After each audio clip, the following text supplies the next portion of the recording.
Di dunia sepak bola profesional, banyak orang ngira yang paling penting itu teknik, visi main, kecepatan, tendangan, sundulan, semua kelihatan di mata. Semua bisa diukur. Tapi di balik lapangan, di ruang seleksi pemain dan ruang ganti, ada satu hal yang justru paling menentukan, tapi jarang dibahas. Percaya diri. Skill teknis bisa dilatih, fisik bisa dibentuk. Tapi tanpa percaya diri, semua itu jadi tumpukan potensi yang gak pernah keluar. Begitu seorang pemain kehilangan keyakinan pada dirinya sendiri, permainannya ikut hilang. Bukan karena dia gak mampu, tapi karena dia ragu. Dan menariknya, percaya diri itu bukan bawaan lahir, itu skill. Dan seperti skill lain, dia juga bisa dilatih. Percaya diri adalah keyakinan bahwa apapun tugasnya, seberat apapun tekanannya, tetap bisa dijalani. Bukan karena situasinya gampang, tapi karena diri sendiri siap. Masalahnya, banyak orang nunggu percaya diri dulu, baru bergerak. Padahal, logikanya kebalik. Percaya diri datang setelah sesuatu dilakukan berkali-kali. Tidak ada tombol ajaib, tidak ada cara instan. Satu-satunya jalan adalah pengulangan.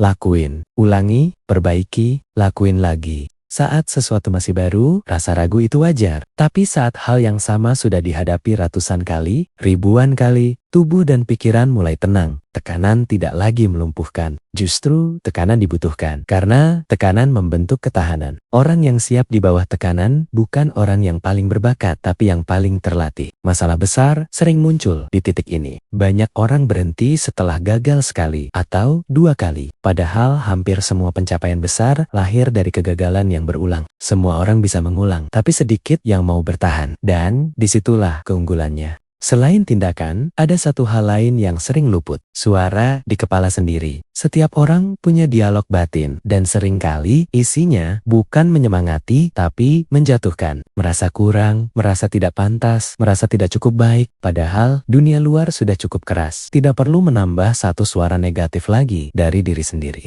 Pikiran memengaruhi tindakan. Cara berbicara ke diri sendiri akan terlihat dari cara melangkah. Karena itu, afirmasi bukan omong kosong. Itu alat, cara untuk melatih arah pikiran. Di momen-momen sepi, saat tidak ada yang menilai, perlu ada pengingat bahwa hidup ini masih di tangan sendiri. Bahwa arah belum ditentukan siapapun selain diri sendiri. Percaya diri bukan berarti merasa paling hebat, bukan juga menutup mata dari kekurangan, tapi mengingat siapa diri kita, apa yang sudah dilewati, dan apa yang masih mungkin dicapai. Ada masa ketika kepercayaan diri turun, itu wajar. Di saat seperti itu, penting untuk mengingat kembali hal-hal yang pernah dilakukan dengan baik, sekecil apapun, karena kegagalan akan selalu disorot, kesalahan akan selalu diungkit. Kalau tidak hati-hati, kita ikut percaya pada semua itu. Orang yang percaya diri memilih sendiri cara menafsirkan komentar orang lain. Kritik tidak selalu berarti penolakan. Penolakan tidak selalu berarti akhir. Makna selalu bisa dipilih. Dan ada satu hal yang tidak bisa ditawar. Tidak akan ada orang yang benar-benar percaya kalau kita sendiri tidak percaya. Ingatlah, percaya diri bukan hadiah, itu keputusan. Dan keputusan itu bisa dilatih setiap hari.